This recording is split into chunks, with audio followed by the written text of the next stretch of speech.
As के जिस पड़ाव पर वे हैं उसमें कभी भी बुलावा आ सकता है।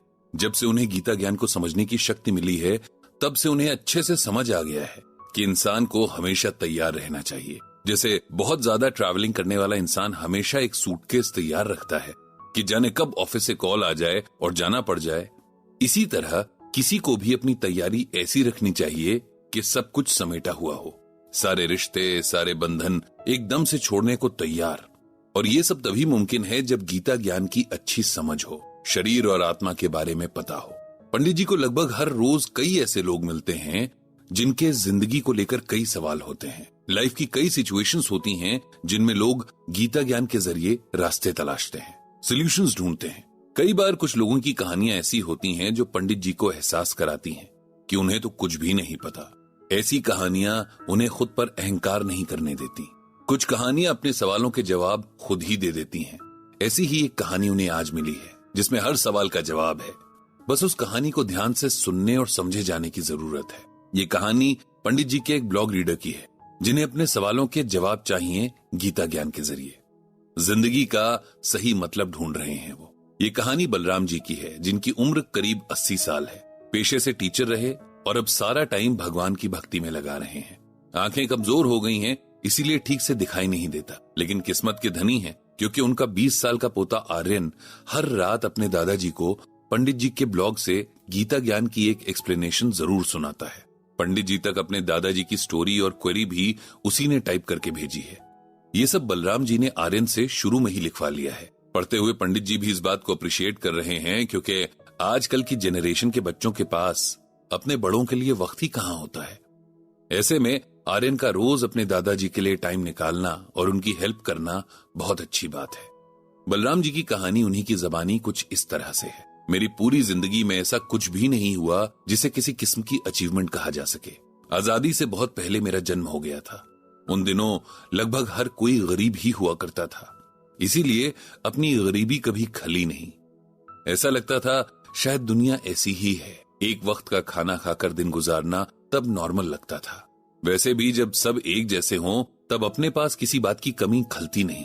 कमी तब खलती है जब दूसरों के पास हमसे कुछ ज्यादा हो, बेहतर हो।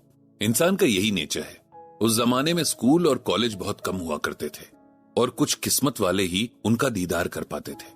मेरे फादर एक अमीर घर में चौकीदार का काम करते थे। उस घर के बच्चों को घर पर ही पढ़ाने एक टीचर आया करते थे। मैं भी दिन भर अपने फादर के साथ वहीं रहता था। उन लोगों के छोटे मोटे काम किया करता था और चोरी छिपे उनके बच्चों को पढ़ते हुए देखा करता। उस घर के ओनर को मुझ पर दया आ गई और उन्होंने मुझे भी अपने बच्चों के साथ बैठकर पढ़ने की इजाजत दे दी थी। इस तरह वहां से मेरी किस्मत पलटी। मैं पढ़ने में बहुत अच्छा था, इसीलिए साल दर साल वे लोग मेरे भी एग्जाम्स करवाते रहे और बिना स्कूल गए मेरी पढ़ाई चलती रही। उन दिनों हाई स्कूल तक पढ़ना बहुत बड़ी बात मानी जाती थी और मेरे लिए तो ये और भी बड़ी बात थी क्योंकि खानदान में कोई ऐसा नहीं था जिसने ये किया हो। उसके बाद मुझे टीचर की जॉब मिल गई। अब मेरे पास भले ही कम पैसों की ही सही, लेकिन एक इज्जत की नौकरी थी। फैमिली को भी एक स्टेबिलिटी मिल गई थी। फिर शादी हुई और 2 बच्चे भी हुए। एक आम इंसान की जिंदगी में जितने भी दुख सुख और उतार चढ़ाव आते जाते हैं, मेरे साथ भी ऐसा ही हुआ। एक सिंपल सी लाइफ थी। मुश्किल से कुछ लोग होंगे जो मुझे जानते होंगे, जिन बच्चों को पूरे मन से पढ़ाया। उनमें से कुछ अच्छी बातों में याद करते होंगे तो कुछ बुरी बातों में। कुछ की यादों में शायद मेरे लिए कोई जगह ना हो। सोशल सर्कल के नाम पर वही कुछ गिने चुने दोस्त तो कुछ पास दूर के रिश्तेदार और उनके साथ वही कुछ मीठे तो कुछ कम मीठे एक्सपीरियंसेस। न जिंदगी से कोई बहुत ज्यादा एक्सपेक्टेशंस कभी नहीं, न जिंदगी ने कभी ऐसे मौके ही दिए कि लीक से हटकर कुछ सोचा जाए, कुछ किया जाए। जो लाइफ पार्टनर थी वो बहुत साल पहले छोड़कर चली गई, लेकिन जितना भी साथ था हमने बखूबी निभाया। उनसे भी न कोई शिकवा है न शिकायत। उन्हें मुझसे रही होगी लेकिन उन्होंने कभी जताया नहीं। अब तक सब जितना नॉर्मल चल रहा था अब उतना ही अब नॉर्मल हो गया है। पिछले कुछ सालों से मुझे शरीर से बहुत ज्यादा मोह हो गया है। इतना मोह कि मौत से बहुत डर लगने लगा है। कुछ भी करके इस शरीर को बचाए रखने का मन करता है। जो नुस्खे कभी नहीं आजमाए उन्हें घर वालों से कह कहकर बनवाता हूँ और इस्तेमाल करता हूँ ताकि लंबा जी सकूं। जैसे जैसे शरीर कमजोर होता जा रहा है वैसे वैसे मेरा प्यार इससे बढ़ता जा रहा है। मैं गीता पढ़ता हूँ, संतों के प्रवचन सुनता हूँ। कुछ देर के लिए लगता है कि बात समझ में आ गई, लेकिन फिर वही हाल हो जाता है। पिछले कुछ दिनों से मेरा पोता आर्यन मुझे आपका ब्लॉग पढ़कर सुना रहा है, जो कि मुझे बहुत अच्छा लगता है, और आपसे मुझे एक उम्मीद सी है कि आपको मेरी बात समझ भी आएगी। इसीलिए पंडित जी, अगर मेरी सिचुएशन का कोई सोल्यूशन आपको समझ आए, कोई ऐसी बात गीता में हो जो मुझे इस मोह से छुटकारा दिला सके, तो जरूर बताइएगा, मुझे इंतजार रहेगा। पंडित जी ने पूरी कहानी पढ़ी और उन्हें इससे कोई आश्चर्य भी नहीं हुआ। वे जानते हैं कि बुढ़ापे में अक्सर लोगों को अपने शरीर से ज्यादा मोह होने लगता है, क्योंकि तब उनके पास उसके अलावा कुछ नहीं होता। वे इस इकलौती चीज को बचा कर रखना चाहते हैं। इंसान की फितरत ही ऐसी है कि भरपूर जी लेने के बाद भी कभी जिंदगी से मन नहीं भरता। हर कोई थोड़ा और जीना चाहता है। पंडित जी ने बलराम जी को उनके क्वेश्चन का आंसर लिखा कि उनकी इस और जिंदा रहने की चाह में कुछ भी नया नहीं है और गलत भी नहीं है, क्योंकि ये लगभग हर इंसान के साथ होता है। लेकिन गीता हमें सिखाती है कि मोह किसी से भी हो, हमेशा दुख ही देता है।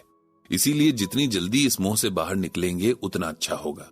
भगवान श्री कृष्ण ने श्रीमद् भागवत गीता में कहा है कि मौत एक ऐसा सच है जिसे कोई भी टाल नहीं सकता है। इस दुनिया में जो कोई भी पैदा हुआ है, उसको एक न एक दिन मौत के मुंह में जाना ही जाना है। ये भगवान की अनोखी माया है कि हम जन्म से ही दूसरों की मृत्यु को देखते हैं, लेकिन फिर सोचते हैं कि अभी हमारी मृत्यु नहीं होगी। हम ये जानते हुए भी कि आज तक जो भी जन्मा है वो मरा ही है, हम मौत से आंखें चुराते रहते हैं, इससे बचना चाहते हैं। दुख की बात यह है कि हम कभी भी अपनी मृत्यु की तैयारी नहीं करते हैं। भगवान बार बार यही कहते हैं कि शरीर तो मरता है, लेकिन आत्मा की कभी भी मृत्यु नहीं होती है। आत्मा हमेशा ही अजर और अमर है। इसको न तो मारा जा सकता है, न जलाया जा सकता है या गलाया जा सकता है, और न तो इसके स्वरूप को बदला जा सकता है। भगवान कहते हैं कि देहिनो अस्मिन् यथा देहे कौमारम यौवनम जरा तथा देहांतर प्राप्तिर शीरस तत्र न मुह्यति। इसका अर्थ यह है कि जिस प्रकार शरीरधारी आत्मा इस शरीर में बचपन से जवानी में और फिर जवानी से बुढ़ापे की ओर लगातार बढ़ती रहती है, वैसे ही मौत होने पर आत्मा दूसरे शरीर में चली जाती है। समझदार इंसान इसे बहुत नेचुरली लेता है और शरीर के मोह में नहीं पड़ता।